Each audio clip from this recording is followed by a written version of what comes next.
Now, 6 things to know before you go.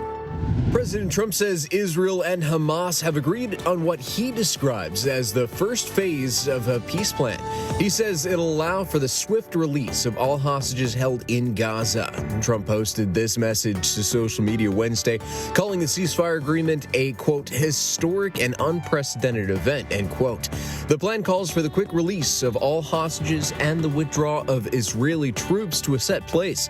And an Israeli source says that the hostages are expected to be released on Saturday or on Sunday. President Donald Trump is set to travel to Walter Reed National Military Medical Center on Friday for his annual physical. It'll mark his second visit to the facility this year. The president also has a planned meeting with troops during the visit before returning to Washington. Trump's last checkup was in April, but over the summer, the president was diagnosed with chronic venous insufficiency after he noted mild swelling in his lower legs. Criminal charges have been filed against the City of Taft's interim secretary. Jessica Lorena Gonzalez is charged with failure or refusal of a public officer to provide access to or copying of public information. That's a violation of Texas's Public Information Act.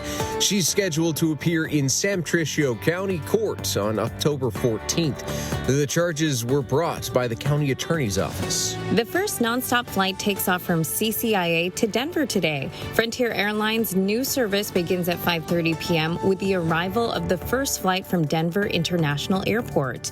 The first flight from here to Denver will take off at 6:45 p.m. Frontier's nonstop flights to Denver will be available twice a week on Thursdays and Sundays. Construction begins next week on the city's first crumble cookie location.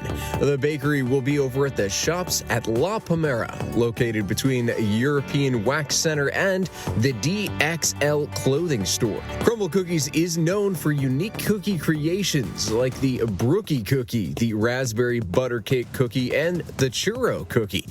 They also have rotating flavors every week. Construction is set to wrap up by January. The old Walgreens pharmacy at Airline in McArdle will be replaced by a gas station. That's according to an online state database. 7-Eleven is behind that project. Demolition of the old pharmacy will begin later this month, and construction of the new gas station should be done by March of next year.